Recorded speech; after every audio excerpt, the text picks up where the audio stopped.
मेरे देखने सुनने और चाहने वालों को मेरी तरफ से मोहब्बत व सलाम। यकीनन आप तमाम हज़रात खैरियत से होंगे। आज की वीडियो इम्पोर्टेंट है उन लोगों के लिए कि जो ऑस्ट्रेलिया मूव हो रहे हैं। तो आज मैं बताऊंगा उनके लिए ख़ास टिप्स कि वो क्या करें और क्या ना करें और क्या करना चाहिए उन्हें। तो मेरे साथ बने रहिएगा। और वो लोग जो अभी अभी मेरे चैनल पर आए हैं तो वो लाइक ज़रूर कीजिए, मेरी वीडियोस को सब्सक्राइब कीजिए, और अगर वीडियो पसंद आए तो उसे दूसरों तक शेयर ज़रूर कीजिएगा। तो दोस्तों, जब हम अपना मुल्क छोड़ रहे होते हैं तो हम ये सोचते हैं कि हम अपनी तमाम चीज़ें उठाकर ले जाएं, मगर ऐसा होता नहीं है ना। जब हम बाहर जाते हैं तो हमें एक लिमिटेड लगेज अलाउड होता है, तो हम अपनी सारी चीज़ें नहीं लेके जा सकते। तो हमें पिक एंड चूज़ करना होता है कि हम क्या चीज़ लेके जाएं। तो उसमें से जो चीज़ पिक करनी है वो है clothing, right clothing for the right moment for the right place. जी हाँ, अगर आप ऑस्ट्रेलिया आ रहे हैं तो ऑस्ट्रेलिया का वेदर बहुत ज़्यादा डिफरेंट है। ऑस्ट्रेलिया के अंदर जब पाकिस्तान और इंडिया के अंदर गर्मी हो रही होती है तो वहाँ पर सर्दी हो रही होती है। आप मेरी क्लोथिंग से अंदाज़ा लगा सकते हैं कि मैंने इस वक्त भी मोटे कपड़े पहने हुए हैं। तो यहाँ पर बहुत ज़्यादा सर्दी हो रही होती है। तो जब आप आएँ किसी स्टेट के अंदर तो देखिए कि ऑस्ट्रेलिया के अंदर गर्मी है या सर्दी। अगर गर्मी है तो गर्मी के हिसाब से क्लोथिंग लाएँ, मगर चूँकि ऑस्ट्रेलिया में ज़्यादातर सर्दी ही होती है तो मैं सजेस्ट करूँगा कि अपने सर्दी के कपड़े थोड़े से ज़्यादा ले लें। जैकेट अच्छी सी ले लीजिएगा और इनर ले लीजिएगा और थोड़े टी-शर्ट्स वगैरह अच्छी ले लीजिएगा और अपनी क्लोथिंग प्रॉपर अच्छी लीजिएगा ताकि आपको वहाँ पर यहाँ पर आने के बाद प्रॉब्लम क्रिएट ना हो। ऑस्ट्रेलिया के अंदर मोस्ट ऑफ द टाइम जो भी आपकी शॉप्स हैं, चाहे वो हमारी दूध की दुकान हो या हमारी जो है ना वो ग्रोसरी की दुकान हो, यानी हम जो परचून की दुकान कहते हैं जिसे, या हम किसी वेजिटेबल शॉप पे चले जाएं, यहाँ पर भी जो चेकआउट हो रहा होता है वो बाय कार्ड हो रहा होता है और कंप्यूटराइज सिस्टम्स होता है। तो जस्ट इमेजिन कि अगर आप किसी ऐसी शॉप पे जाते हैं और आपकी बेसिक कंप्यूटर स्किल्स भी कोई अच्छी नहीं होती हैं तो you can't do your work. तो आपको अपनी कंप्यूटर की बेसिक स्किल्स तो अच्छी करनी चाहिए, जिसके अंदर Word, Excel, PowerPoint, Outlook, email writing, ये तमाम चीज़ें आपको आनी चाहिए ताकि अगर आप यूनिवर्सिटी के स्टूडेंट हैं तो आपको लेटर्स और अपना असाइनमेंट मुकम्मल कर सकें, और अगर आप एक प्रोफेशनल हैं तो आपके लिए तो बहुत ही ज़्यादा ज़रूरी है बेसिक कि आपको तो एडवांस लैंग्वेजेस भी आनी चाहिए। तो अपनी कंप्यूटर बेसिक स्किल्स को फोकस करते हुए कुछ ना कुछ ज़रूर सीख कर आए। कम्युनिकेशन स्किल इज़ अ की पॉइंट टुडे। कम्युनिकेशन आपकी बहुत अच्छी होनी चाहिए, otherwise how you can communicate to others. अगर आपको बोलना नहीं आता, बात करना नहीं आती, अपना समझाना नहीं आता कि आप पे चाहिए क्या, तो आप लोगों को बताएंगे कैसे कि मुझे क्या चाहिए और मुझे क्या प्रॉब्लम हो रहा है। ज़रा सोचिए कि इमरजेंसी सर्विसेज हो जाए और एम्बुलेंस आपके घर के बाहर खड़ी हो and they can only communicate in English, how you can communicate with them. बोल कैसे सकेंगे? हॉस्पिटल में कैसे बात करेंगे? आप स्कूल्स में जाएंगे, यूनिवर्सिटीज़ में जाएंगे, lectures in English, everything in English, तो आप कैसे अपनी जो है ना उनसे डिस्कशन कर सकेंगे? तो इसके लिए आपको अपनी बेसिक कम्युनिकेशन स्किल्स को बेहतर करने की ज़रूरत है। मैंने बहुत सारे लोग देखे हैं जिनकी मिसेज या जिनके हस्बैंड पढ़े लिखे नहीं हैं तो उन्हें इंग्लिश में बात करने में बहुत ज़्यादा प्रॉब्लम्स होती हैं। इसको ओवरकम किया जा सकता है, इसे ख़त्म किया जा सकता है। कैसे कम किया जा सकता है? आप बुक्स पढ़ें, आप इंग्लिश बुक्स पढ़ें, आप इंग्लिश न्यूज़ देखें, आप इंग्लिश कार्टून्स देखें, अपनी कम्युनिकेशन को बेटर बनाएं। छोटे छोटे स्मॉल पॉइंट्स में बात करें, इंग्लिश के अंदर अपने बच्चों से बात करें, ख़ुद भी अपनी मिसेज से बात करें या मिसेज अपने हस्बैंड से बात करें। इस तरह आप अपनी कम्युनिकेशन स्किल अच्छी कर सकते हैं, जो कि आपको ऑस्ट्रेलिया में आके बहुत मदद देने वाली है। अगर आपने अब तक अपनी ड्राइविंग नहीं सीखी हुई और आपके पास ड्राइविंग लाइसेंस नहीं है तो मेरा सजेशन है कि आप सबसे पहला काम ये करें कि ड्राइविंग सीखें। फॉर एग्जांपल, अगर मैं अपने घर से अपनी जॉब पर जाता हूँ और मेरी जॉब के पास कोई भी पब्लिक ट्रांसपोर्ट अवेलेबल नहीं है, then what are the option we have? तब आपको ऊबर करना पड़ना जाएगा, फिर आपको टैक्सी में जाना पड़ेगा जो कि आपको बहुत ज़्यादा कॉस्ट करेगी। तो अपनी बेसिक ड्राइविंग स्किल्स को अपग्रेड कीजिए, अच्छा कीजिए।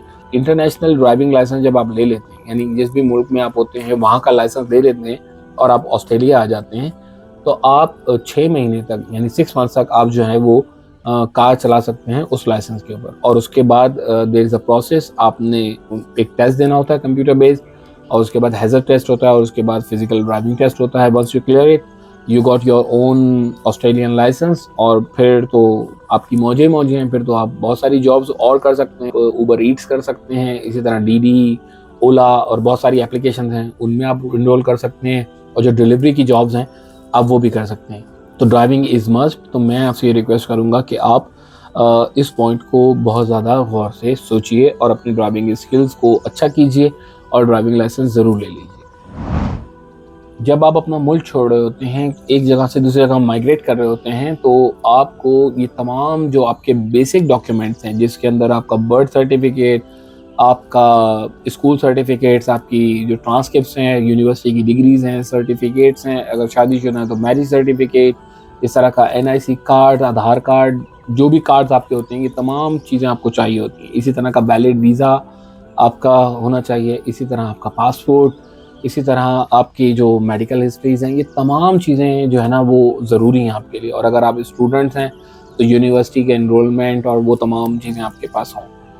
अदरवाइज़ आपके लिए बहुत सारी हैसल हो सकती हैं, क्योंकि जब आप वहाँ से अपने मुल्क में ये डॉक्यूमेंट भूल कर आ जाएँ और जब आप अपने मुल्क से ये चीज़ें मंगाएंगे तो आपको बहुत कॉस्टली पड़ेगी DHL के थ्रू।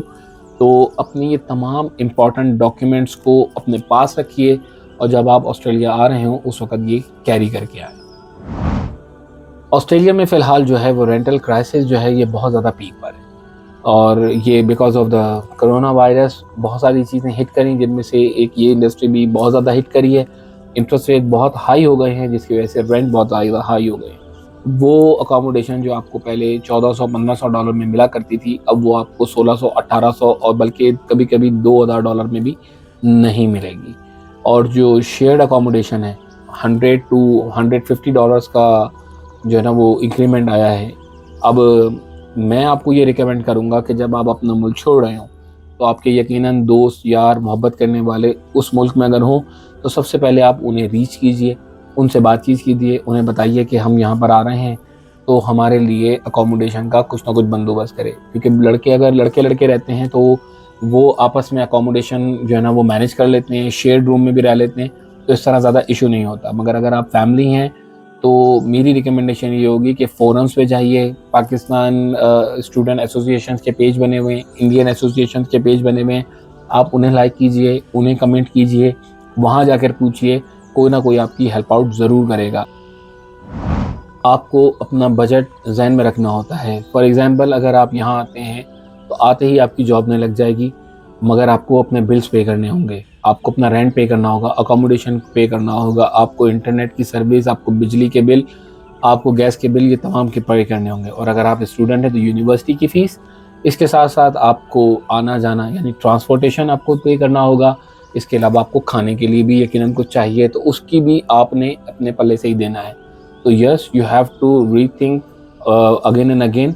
आपकी बजटिंग आपको ज़रूर करनी है, अपना हाथ हल्का रखना है। अगर आप ऑस्ट्रेलिया आ भी जाते हैं तो अपनी फ़जूल की एक्टिविटीज़ के अंदर खर्चा नहीं करेंगे, घूमने घुमाने में बहुत ज़्यादा खर्चा नहीं करेंगे, न्यू मोबाइल्स लेने में खर्चा नहीं करेंगे। जो आपके पास होगा आप उसी पे फ़िलहाल गुजारा कीजिए, जल्द से जल्द जॉब ढूंढिएगा और फिर अपना काम वहाँ से चलाइएगा। आप हैरान हो रहे होंगे कि मैंने इसके अंदर कुकिंग स्किल्स के बारे में क्यों लिखा है। वो इस वजह से क्योंकि जब आप अपने मुल्क से बाहर चले जाते हैं तो आपकी मम आपके साथ नहीं जाता, आपका शेफ़ आपके साथ नहीं जाता। You have to do everything by your own. तो जब आप वहाँ से आते हैं, ऐसे कई लोग मैंने देखे हैं जिन्हें अंडा पकाना भी नहीं आता, बॉयल करना भी नहीं आ रहा और उन्हें खाना पकाना नहीं आ रहा, फिर वो होम सिकनेस का शिकार हो जाते हैं। फिर वो अपनी मम्मा को कॉल करते हैं और उनको कॉल करने के बाद फिर वो रो रहे होते हैं, परेशान हो रहे होते हैं, क्योंकि उन्होंने अपने आप को उस तरह प्लान करके प्रिपेयर नहीं किया होता है। तो आप अपनी एटलीस्ट बेसिक जो कुकिंग स्किल्स है उसे अच्छा कर लीजिए। तो इसके बारे में मैं ये कहूँगा कि ऐसा नहीं कि आप बहुत बड़े शेफ़ बन जाइए, मगर मैं ये ज़रूर कहूँगा कि आपको अंडा बॉयल करना, पकाना, ऑमलेट बनाना, आपको चावल बॉयल करना और छोटी-मोटी तरकारी बनाना, ये आपको ज़रूर आना चाहिए। तो इस तरह आपकी सर्वाइविंग आसान होगी, क्योंकि आप बाहर से खाएँगे, एक तो वो जंक फूड होगा, इसके साथ-साथ वो कॉस्ट भी आपको ज़्यादा करेगा। तो इसलिए अपने आप को प्लान करके ये स्किल्स भी ज़रूर सीख लीजिए। इस मैनेजमेंट के अंदर बहुत सारी चीज़ें आ जाएगी। इस मैनेजमेंट में सेल्फ मैनेजमेंट आती है, टाइम मैनेजमेंट आता है, आपकी कुकिंग मैनेजमेंट आती है, आपको जो लॉन्ड्री है स्किल्स, ये तमाम skills you have to do by your own. वहाँ पर तो आपके दोस्त यार होते हैं, आपके घर वाले होते हैं, मम डैड होती हैं, आपके ब्रदर सिस्टर्स होते हैं, बहुत सारे काम आपके वो कर देते हैं। मगर यहाँ पर आप अकेले हैं, तो आपको अपना टाइम भी खुद मैनेज करना है। आप सुबह यूनिवर्सिटी जाएँगे, दोपहर में यूनिवर्सिटी से आने के बाद, ये शाम में आने के बाद आप जॉब पे चले जाएँगे। उसके बाद घर पे आएँगे तो खाना कहाँ होगा? खाना बना हुआ नहीं होगा, खाना आपको खुद ही बनाना पड़ेगा। और उसके बाद वो जो आपने खाना खाया है उसके बर्तन कौन साफ करेगा? आप ही ने करने हैं। इसके बाद जो आप चाय बना के पिएंगे उस चाय का बर्तन किसने धोना है? आप ही ने धोना है। चाय का प्याली किसने धोनी है? वो भी आप ही ने धोनी है। और जो कपड़े पहने हैं वो धोएगा कौन? उसे सुखाएगा कौन? वो काम कौन करेगा?